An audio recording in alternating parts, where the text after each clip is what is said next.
पुरानी पेंशन योजना को लागू करने के लिए राज्य के सरकारी कर्मचारी और अर्ध सरकारी कर्मचारी हड़ताल पर चले गए हैं।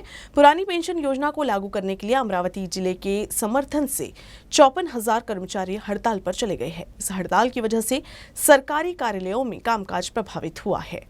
राज्यव्यापी हड़ताल में अन्य सरकारी कर्मचारियों के साथ ही अमरावती जिला परिषद के 8,000 कर्मचारी भी शामिल हुए। महाराष्ट्र राज्य जिला परिषद कर्मचारी संगठन के नेतृत्व में ये जिला परिषद कर्मचारी पुरानी पेंशन के लिए हड़ताल को अपना पूरा समर्थन दिए हैं। इसके साथ ही अन्य सभी सरकारी कार्यालय और स्कूल के कर्मचारी भी आंदोलन में बढ़ चढ़ कर हिस्सा ले रहे हैं। इन कर्मचारियों का कहना है कि जब तक पुरानी पेंशन लागू नहीं होगी तब तक आंदोलन वापस नहीं लिया जाएगा। पुरानी पेंशन लागू करने के लिए राज्य सरकार, अर्ध सरकारी, जिला परिषद शिक्षक एवं गैर शिक्षक कर्मचारी समन्वय समिति की ओर से राज्यव्यापी हड़ताल आंदोलन को विभिन्न संगठनों ने अपना समर्थन देने की घोषणा की है। सरकारी कर्मचारियों के लिए पुरानी पेंशन योजना लागू की जाए, साथ ही ठेका प्रथा को शीघ्र समाप्त कर ठेका कर्मियों को राज्य सरकार की सेवा में समाहित किया जाए और रिक्त पदों को शीघ्र भरने की भी मांग की जा रही है।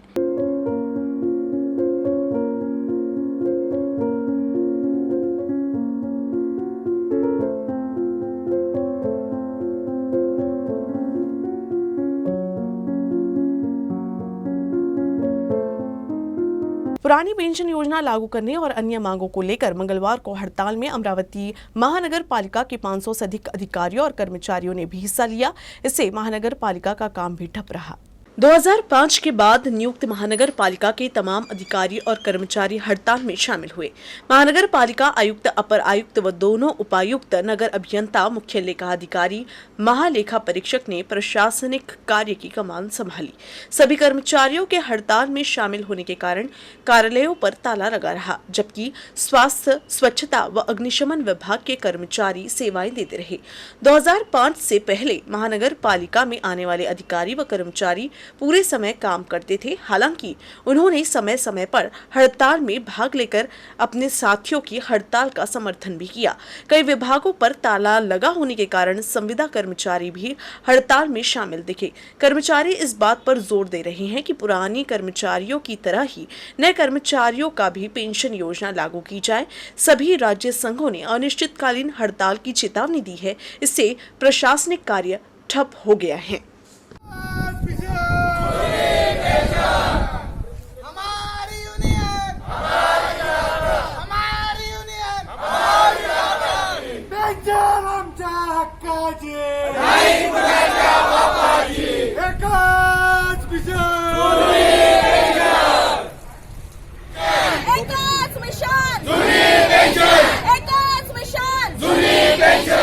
जुनी पेन्शन सुरू करण्यात यावी आणि जर एका प्रतिनिधीला जर 5दा जर निवडून आला तो प्रतिनिधी तर त्याला 5दा पेन्शन सुरू होते आणि एखादा कर्मचारी किंवा अधिकारी हा आयुष्यभर म्हणजे आपल्या 58 वर्षापर्यंत सेवा करतो, परंतु त्यांना जुनी पेन्शन योजना लागू नाही आहे। आमची इतकीच मागणी आहे की आम्ही शासकीय नोकर असून आम्हाला सर्वात महत्त्वाचा मुद्दा म्हणजे आम्हाला जुनी पेन्शन मिळाली पाहिजे। याच्यासाठी आम्ही मध्यवर्ती कार्यालयीन कर्मचारी संघटना महाराष्ट्र राज्य यांच्या संयुक्ताने संलग्न असून आम्ही हा 14/3/2023 चा बेमुदत संप पुकारण्यात आलेला आहे।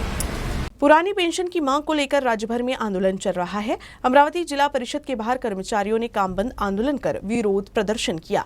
इस समय उप मुख्यमंत्री देवेंद्र फडणवीस पर अप्रत्यक्ष रूप से निशाना साधते हुए नागपुर के पिंटिया क्या कहते हैं, पेंशन के लिए ना कहते हैं, ऐसी नारेबाजी की गई। जहां पूरे राज्य में पुरानी पेंशन योजना की मांग को लेकर धरना चल रहा है, वहीं अमरावती के जिला परिषद के समूचे कर्मचारी हड़ताल पर चले गए और पुरानी पेंशन योजना को लागू करने की मांग करने लगे।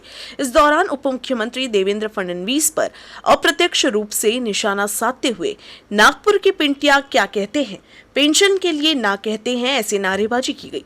पुरानी पेंशन लागू करने को लेकर कर्मचारियों ने आक्रामक रुख अख्तियार कर लिया है।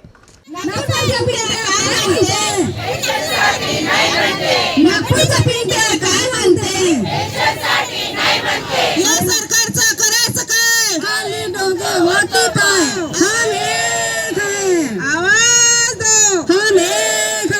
कांग्रेस नेता राहुल गांधी के नेतृत्व में कश्मीर से कन्याकुमारी तक भारत जोड़ो यात्रा के बाद अब राष्ट्रीय कांग्रेस और महाराष्ट्र प्रदेश कांग्रेस कमेटी के आदेश पर अमरावती में हाथ से हाथ जोड़ो अभियान चलाया जा रहा है। अमरावती शहर में मंगलवार से अभियान की शुरुआत हुई। भारत जोड़ो यात्रा के माध्यम से देश भर में कांग्रेस को नई ताकत मिली है।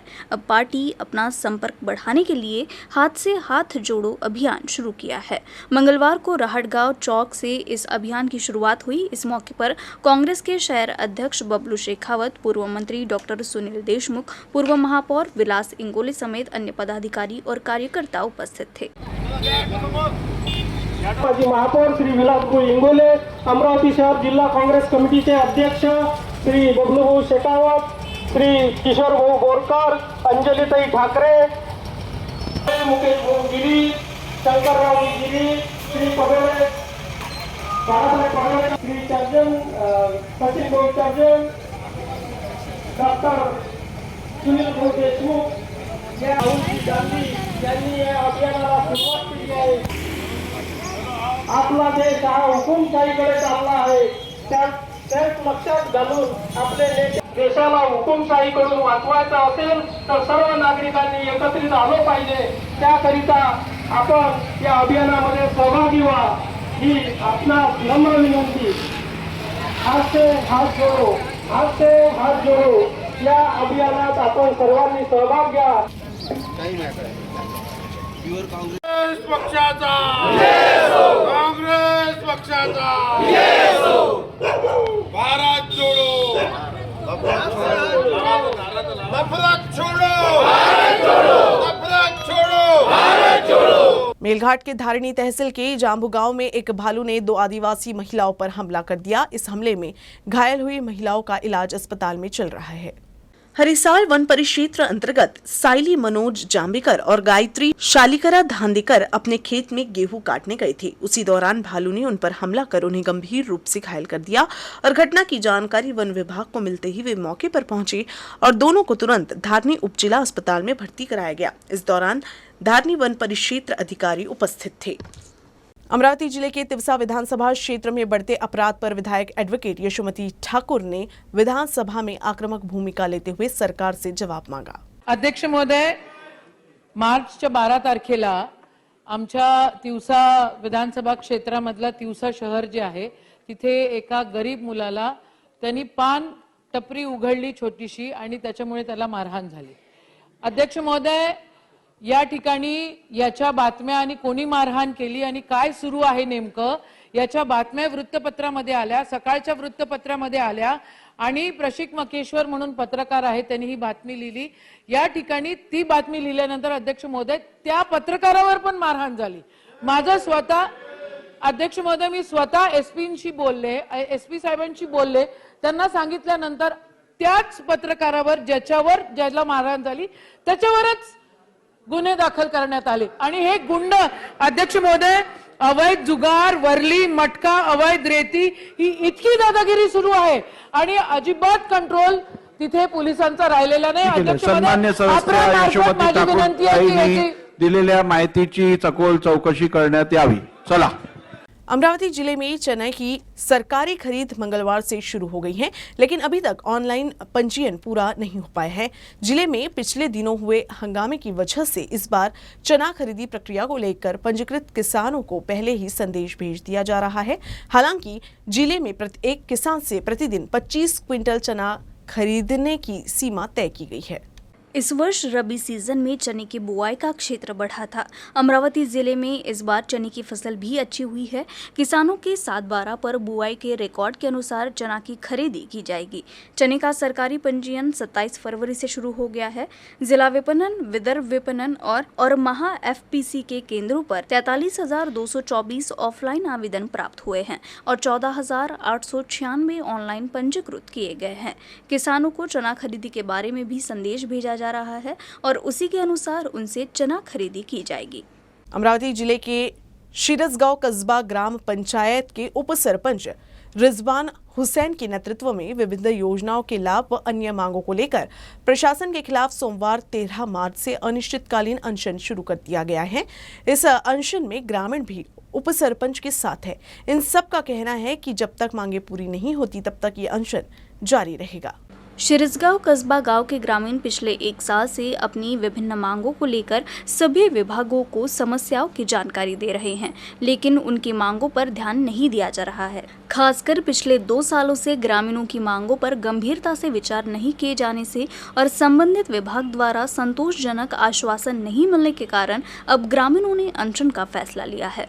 प्रशासन की उपेक्षा और उदासीनता के चलते अल्पसंख्यक समुदाय के लोगों को अपनी मांग के लिए अनशन पर बैठने के लिए मजबूर होना पड़ा। इन सभी का कहना है कि अगर मांग पूरी नहीं हुई तो ये अनशन आगे भी जारी रहेगा। गाड़ी चलाते समय ट्रैफिक नियमों का पालन करना बहुत ही जरूरी होता है। अमरावती जिले के चांदूर बाजार में पुलिस अधीक्षक अविनाश बारगढ़ के मार्गदर्शन में ट्रैफिक पुलिस लोगों को यातायात नियमों के प्रति जागरूक किया गया। ट्रैफिक नियम हमेशा नागरिकों की सुरक्षा और सुविधा के लिए बनाए जाते हैं, चाहे वह बाइक चलाते समय हेलमेट का उपयोग करना हो या कार चलाते समय सीट बेल्ट लगाना। ये सब नियम नागरिकों को अनुशासन में लाने के लिए होते हैं, इसीलिए यातायात विभाग द्वारा नियमों का पालन किया जाता है। अमरावती जिले के चांदूर बाजार शहर में ट्रैफिक पुलिस ने बस स्टैंड और जयस्तंभ चौक पर यातायात नियमों को लेकर जन जागरूकता अभियान चलाया जा रहा है। इस दौरान पुलिस कर्मियों ने नागरिकों को ट्रैफिक नियम का पालन करने के लिए मार्गदर्शन किया।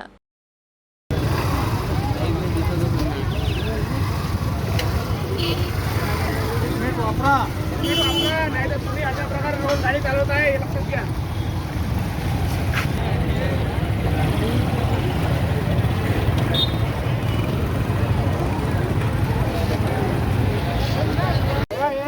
हेल्मेट जे आहे हे खूप महत्वाचं आहे। यामुळे अपघात झालाही तुमचा कसं अंगारून सांगता येत नसते, अपघात झालाही यामुळे तुमचं डोकं साबूत राहते। डोकं जर साबूत असलं तुमचं तर सगळ्यात महत्त्वाचं तुमचा जीव असते। आता पाहायला इथे झाली 100% दुरुस्त होतात, पण डोक्याला किरकोळ जरी जखम असली तर मोठ्या प्रमाणात तुमचं ब्रेन हॅमरेज होऊ शकते किंवा पॅरालिसिस जाऊ शकते, काही पण होऊ शकते। त्यासाठी हेल्मेट खूप महत्त्वाचं आहे। हेल्मेट जर असलं तर हा जीव वाचणार नाही, तर डोक्याला जर इजा झाली अशा प्रकारे तुमचं शरीर दिसेल। हे कधीच काही कमी झाला तर अशा प्रकारे त्यानंतर आपल्या चांदूर बाजारच्या याला हेल्मेट देतील। बाईकवर सुद्धा मस्त एकदम लोक पोलिसांच्या धाकानं फक्त हेल्मेट घालतात। पोलिसांच्या धाकानं किंवा चालांच्या धाकानं हेल्मेट घालू नका, तर स्वतःच्या जीविताच्या संरक्षणार्थ हेल्मेट घाला। नशा करून गाडी चालवू नका, तुमच्यावर तुमचं कुटुंब अवलंबून असते, हे लक्षात घ्या। त्यासाठी हेल्मेट अमरावती ग्रामीण पोलीस दलातर्फे हेल्मेट बाबत जनजागृती करता इथं आम्ही जे पथक आमचे विचार श्री सुनील सोळंके आम्ही तुम्हाला हा जो डेमॉन्स्ट्रेशन दाखवलेला आहे की जर तुम्ही तुमची बाईक चालवताना टू व्हीलर चालवताना जर हेल्मेट वापरलं नाही तर तुम्ही रोज या प्रकारे तुम्ही गाडी चालवत आहे, म्हणजे तुम्हाला तुमचं बगर साईडचं तुम्ही हेल्मेट चालवत आहे तर तुम्ही हेल्मेट वापरा, जेणेकरून तुमचा किरकोळ अपघात जरी झाला तर तुमचं हे जे डोकं आहे हे जे डोकं आहे साबूत राहील आणि तुमच्या डोक्याला इजा होणार नाही तर असं तुम्ही धरून चाला का तुम्ही रोज तुमचं हे जे डोकं आहे हे हातात घेऊन या प्रकारे चालवत आहे। तुम्ही हेल्मेट वापरलं कमीत कमी डोक्याला इजा होणार नाही।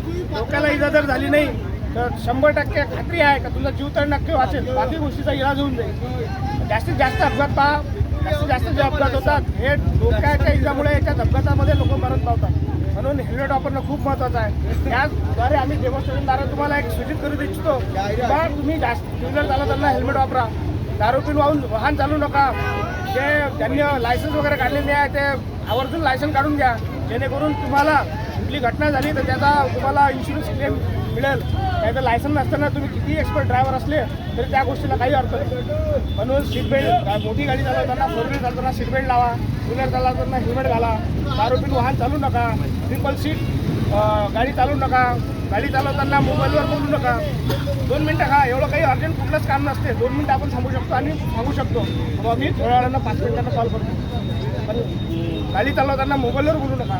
या प्रकारे हेल्मेटचं जे महत्त्व आहे तुम्हाला सांगण्यात आलेलं आहे, त्यापासून सर्वजण हेल्मेट वापरा टू व्हीलर चालवताना, असंच मी तुम्हाला सांगतो। अमरावती जिले के अंजनगांव सुरजी का ग्रामीण अस्पताल समस्याओं का अड्डा बन गया है। यहाँ कर्मचारियों के अनुपस्थित रहने से उपचार के लिए आने वाले मरीजों को काफी परेशानी उठानी पड़ती है। स्थिति ये है कि यहाँ स्वास्थ्य अधिकारी, नेत्र जांच, टीबी डिपार्टमेंट, लैब आदि में ताला लटका पड़ा है। एक नर्सिंग की छात्रा के भरोसे चल रहे इस अस्पताल पर देखते हैं ये खबर। अंजनगांव सुरजी ग्रामीण अस्पताल का बुरा हाल है। यहाँ स्थिति ये है कि डॉक्टर व कार्यालय का स्टाफ मौजूद नहीं होने से ग्रामीण अस्पताल के मरीज ट्रेनी नर्स के भरोसे हैं। ऐसी स्थिति में मरीजों के स्वास्थ्य का क्या होगा, इस पर कोई ध्यान नहीं दिया जा रहा। यहाँ डॉक्टरों और नर्स के नहीं रहने से सबसे ज्यादा मुश्किल तब होती है जब अगर कोई मरीज इमरजेंसी में आता है तो उसकी देखभाल या इलाज के लिए यहाँ कोई डॉक्टर ही उपलब्ध नहीं होता है। अब तो नागरिक भी प्रशासन से इस अस्पताल पर ध्यान देने की मांग कर रहे हैं ताकि उन्हें कम खर्च में बेहतर स्वास्थ्य सेवा मिल सके। महाराष्ट्र मध्य प्रदेश सीमा पर स्थित खरपी कारंजा चेकपोस्ट पर हमेशा मालवाहक वाहनों की भीड़ लगी रहती है।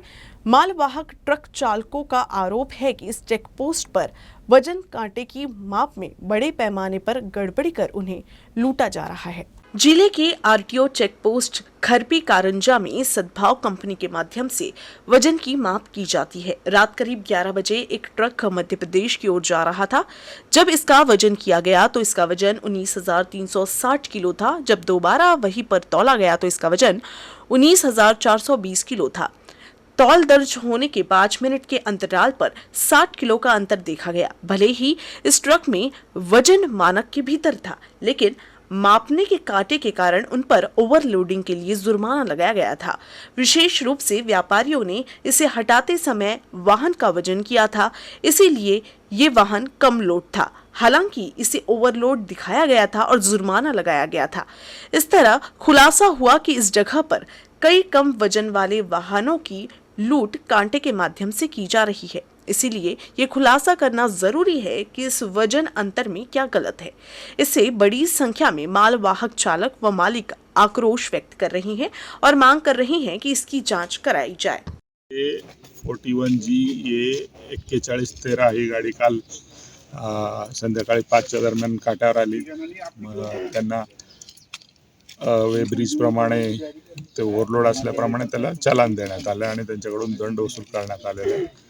त्या गाडीला तेव्हाच रिलीज करण्यात आलेला है कि ये आरटीओ पर आज से नहीं कई दिनों से अवैध वसूली की जा रही है। यहाँ से 500 मीटर पर कई लड़के खड़े होते हैं और इनको साक्षात्कार होता है कि यहाँ पर किस प्रकार गाड़ी ओवरलोड रहती है। उसी प्रकार का एक मामला आज देखने को मिला। अंडरलोड गाड़ी को इन्होंने 22,000 का चालान किया। इस प्रकार के जो यहाँ पर हर वक्त कार्य किए जा रहे हैं, इस पे सख्त से सख्त कार्रवाई हो, ऐसी मांग करता हूँ। अवैध कार्रवाई के लिए सख्त से सख्त कार्रवाई करने की मांग करते हैं। मैंने ये अकोट से गाड़ी लोड करी थी संतरे की और यहाँ पे बजरंग दल जिला से निकली है।